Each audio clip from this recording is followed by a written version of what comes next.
Those men wey dem use speckles do, wey no dey use eye see woman or small small girls. This video na for una. More na watch. One of una don go down. Just watch and listen to it.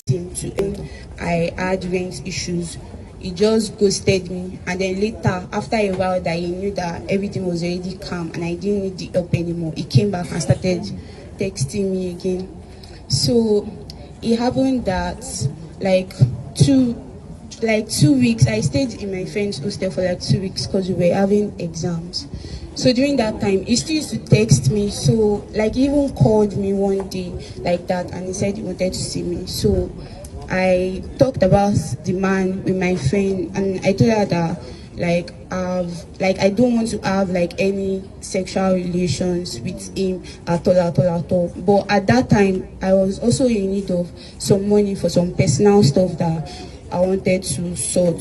So that was where the idea of like stealing cash from him, like maybe from his car, because mostly people used to like have cash inside their car in the middle place of their car. So the idea was that like if he agrees to do BDSM with us, BDSM is like the kind of sex where you tie the person's hands and legs. So while his hands and legs are tied, we can like take cash or whatever valuable we can find and live with it.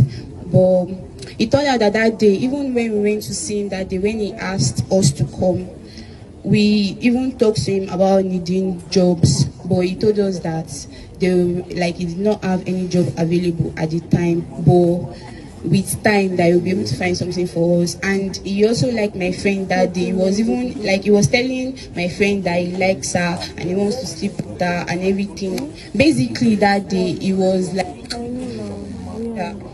he was proposing that he wanted to like have sex with the both of us.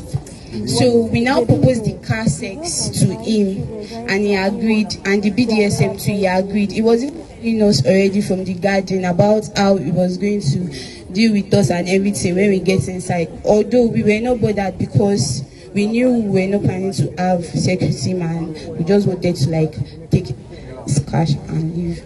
So he now told her that he started raining. So instead of us going to the car, he now told us to go across to a building that was across the garden when we went to meet him. So when we went inside, we were waiting at the reception, and then he just came and he started going inside, following him. Then it turned out that it was a room. Like, we didn't know that the guest house that was there, maybe he works there or he owns it. So when we went inside the room with him, my friend went inside. She excused herself and went inside the toilet, and I joined her inside the toilet. So while we were inside the toilet, I explained to my friend that his car sex that we wanted to do, this one that he has brought us into the room, what are we now going to do now about it? So she was like, I should be calm. We went back inside with the man, and because he already had eyes and attention for my friend before, he started touching her. Immediately we came out, and he carried her and placed her on the table. He removed his shirt, like he got naked and he got on the bed. Then I got on the bed with him. He allowed my friend tie his hand and tie his leg. He was even the one that raised up his leg for her to tie him. So after she tied his hand and his leg, based on the fact that we were in a room and not in a car, because normally we thought that if we want to have car sex with somebody, it cannot be in a public place that people can easily see or hear. But because it was in a room, so we were already thinking about what we were going to do, like in case like maybe he start shouting or something. So apart from the two ropes that I used to tie his hand and his leg, there was one other tiny clothes, like all these clothes rope that they used to tie on gown that was tiny. So after my friend tied his leg and his hand, and she placed the rope in his neck, so I had this small cloth I used to tie on my head, like small handkerchief I used to tie on my head like a scarf. So like after, because my friend already tied his leg and his hand, so my own turn was to like try to put the handkerchief in his mouth so that that small rope, I can use it to like close it, so that in case if he wants to shout, he won't be able to shout. But But because I panicked and I freaked out, when I put the clothes in his mouth, he removed it and he told me that he did not want it. Then me too, I now took the clothes and I put it in my mouth and I told him that it's because we don't want him to moan too loud, that's why. But he refused. So during after that time that I refused to put the clothes in his mouth, I just like left him because I also panicked. That was why I could not tie the clothes in his mouth. So during the course of me being on the bed and just caressing him and everything, my friend went to the bag.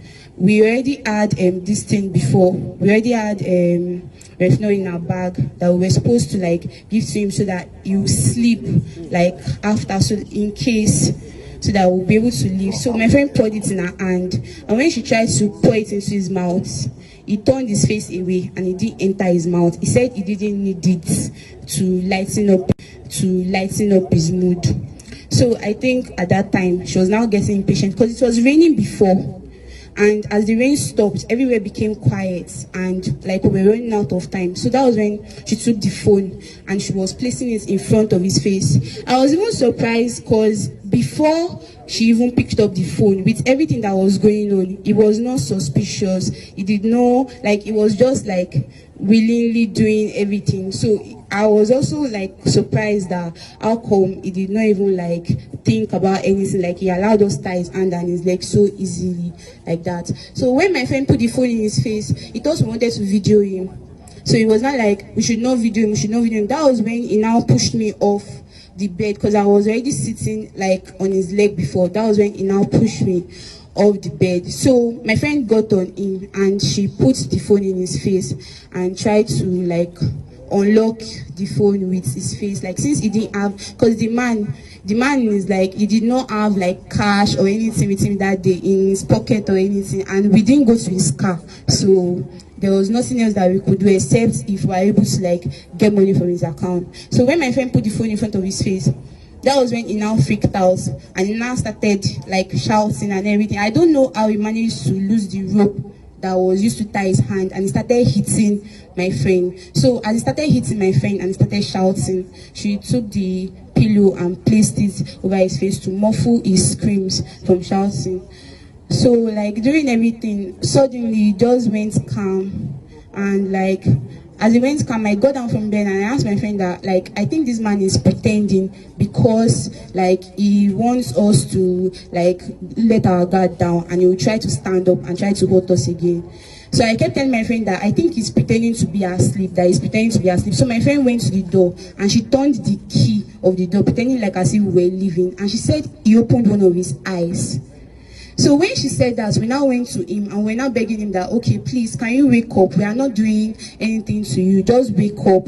We want to go. Because we felt he was pretending, but he didn't answer. So that was when I now went outside to the reception, because before we entered inside with him, he gave us alcohol to drink, even though he didn't take any. We asked him why he did not take any. He said he does not need alcohol to get in the mood, that we should just drink the alcohol because he was going to deal with us tonight, like sexual talk and everything. He even touched my friend's breast while we were in the garden there, outside in the open space there. We did not discover he was dead until when the police apprehended us. Me, I went home to Mowe. So it was while I was in Mowe that the police came to apprehend us. I even thought that it was because we left with the man's phone, that was why they came to apprehend us, and we gave them the phone and the SIM card, only to find out later that time that we thought he was pretending, he was already dead. We went with the rope, Refno, and one small kitchen knife that was blunt, because when he started eating my friend, the kitchen knife that was in my hand, he tried to bend the knife, but the knife didn't cut his hand because the knife was blunt. We held the knife just to make him scared. Like the knife was not even sharp at all. It's like all these birthday knife they used to cut cake. So instead of that, when he was eating my friend, the pointy part of the knife, I was using it to like pierce him a little and begging him that he should stop eating my friend, that like if he should stop eating her, that we are not going to hurt him or anything. But he kept on eating her until when he suddenly went calm. No, sir. The kitchen knife in question, even when he held it onto his hand, I tried to break it and bend it from my hand. It didn't cut him. It didn't cut me too. It was totally blunt, and that was why we took it. No, sir. Yes, sir. Yes, sir. That was the first time ever that we've even tried to steal from anybody.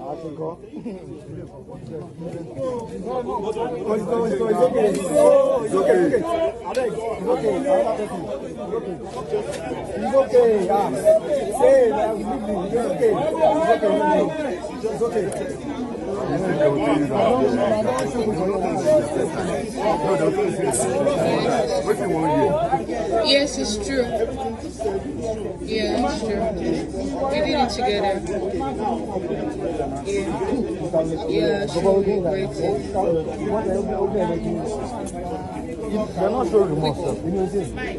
I would say they should be patient. God would always intervene and break through, of course, and not to just go for any man because of money.